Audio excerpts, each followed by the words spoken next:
नमस्कार. आज आपण घरगुती पद्धतीचा स्वादिष्ट आगरी कोळी मसाला कसा बनवायचा ते पाहणार आहोत. मी तुम्हाला 1 किलो मिरचीच्या प्रमाणात मसाला कसा बनवायचा, मिरच्या कशा सुकवायच्या, कोणत्या मिरच्या घ्यायच्या, त्यानंतर मसाला नेहमी कुटूनच का आणायचा, घरी आणल्यानंतर तो कसा ठेवायचा, ठेवताना काय काळजी घ्यायची, हे सर्व आज आपण बघणार आहोत. मी स्वतः 5 किलो मिरचीचा मसाला केलेला आहे, पण मी आता तुम्हाला 1 किलो मिरचीच्या प्रमाणात सगळं सांगणार आहे. मिरचीचे खूप सारे प्रकार असतात. लवंगी, शंकेश्वरी, बेडगी, पांडी, काश्मीरी असे बरेच प्रकार असतात. जर तुम्हाला जास्त तिखट मसाला बनवायचा असाल तर लवंगी मिरची जास्त वापरावी लागते. जर तुम्हाला मीडियम बनवायचा असेल तर लवंगी, थोडी शंकेश्वरी किंवा बेडगी आणि कलरसाठी काश्मीरी किंवा शंकेश्वरी वापरतात. जर तुम्हाला 1 किलो मिरचीचा मीडियम तिखट मसाला बनवायचा असेल तर तुम्ही अर्धा किलो लवंगी मिरची घ्या, पाव किलो बेडगी मिरची घ्या आणि पाव किलो शंकेश्वरी किंवा काश्मीरी घ्या. ही मिरची कलरसाठी असते. या दोन्ही मिरच्यांमुळे मसाल्याला कलर खूप छान येतो. आता 1 किलो मिरचीसाठी तुम्हाला पाव किलो इंदुरी धणे घ्यावे लागतील. 50 ग्रॅम हळकुंड घ्यायची, 100 ग्रॅम जिरं घ्यायचं आणि बडीशेप, काळी मिरी आणि खसखस हे सर्व 50 ग्रॅम घ्यायचं. आता बाकी गरम मसाले लवंग, दालचिनी, मसाला वेलची, चक्री फूल, लाल फूल, जावेत्री, त्रिफळं, नाकेश्वर, शहाजिरं, दगडफूल, तेजपत्ता, हिंग किंवा हिरवी वेलची हे सगळं प्रत्येकी 10 ग्रॅम घ्यायचं आहे आपल्याला. यात एक जायफळ टाकायचं आहे. कसुरी मेथी व मेथी ही 5 ग्रॅमच टाकायची आहे, जास्त घ्यायची नाही. सुंठ, राई आणि सफेद तीळ हे पण प्रत्येकी 50 ग्रॅम घ्यायचे. आता मसाल्यामध्ये मिरच्या आणि गरम मसाले हे नेहमी चांगल्या प्रतीचे वापरले तर मसाला एकदम छान आणि चवदार होतो. मिरच्या देठ काढून उन्हात वाळवून घ्या. हाताने मोडता येतील इतपतच वाळवायच्या. त्या जास्त उन्हात वाळवल्यास त्यांचा रंग कमी होतो किंवा उडतो. मिरच्या छान वाळवल्यानंतर थोड्या तेलावर मिरच्या खमंग भाजायच्या आहेत. त्याने मसाल्याचा रंग काय होतो, वर्षभर छान टिकतो.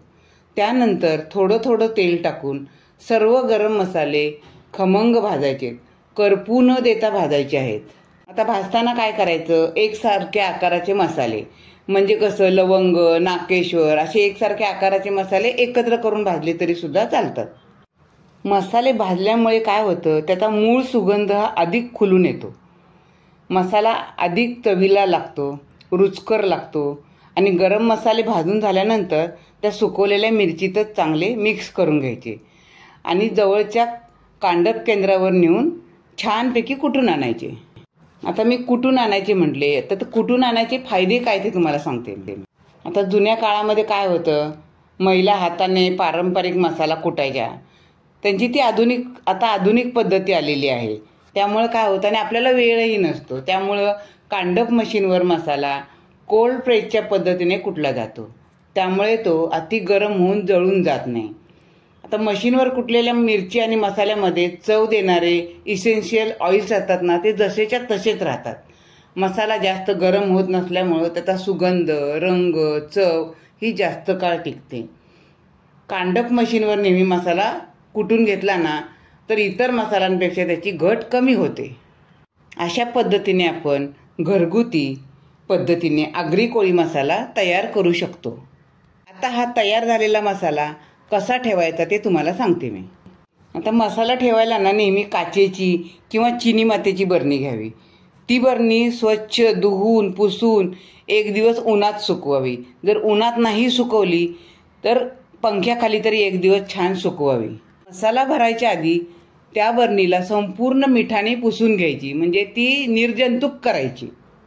आणि मसाला घरी आणल्या लगेच बरणीमध्ये भरायचा नाही, कारण तो गरम असतो.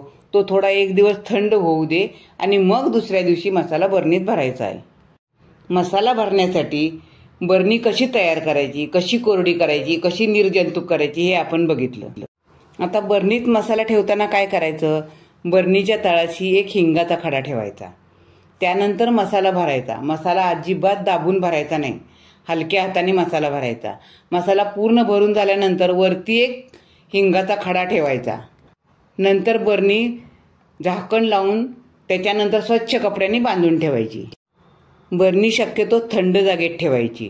आणि दुसरं म्हणजे आपण ज्यावेळी महिन्याचा मसाला काढतो त्यावेळी वर आपण ठेवलेला हिंगाचा खडा काढून बाजूला ठेवायचा. आपल्याला जेवढा पाहिजे तेवढा मसाला काढून घ्यायचा आणि नंतर आतला मसाला पुन्हा एकदा मिक्स करायचा आणि सपाट करून त्याच्यावर तो पुन्हा हिंगाचा खडा ठेवायचा आणि बरणी झाकण लावून स्वच्छ बांधून ठेवायची. ह्या प्रमाणात जर तुम्ही मसाला केलात तर तुमचा मसाला चवदार होईल, स्वादिष्ट होईल आणि वर्षभर छानपैकी राहील.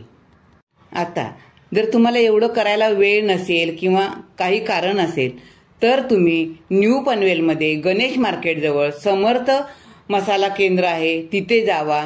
तिथे तुम्हाला जसं पाहिजे, जेवढा पाहिजे त्या प्रमाणात मसाला व्यवस्थित भाजून आणि कुटून छानपैकी देतील. धन्यवाद.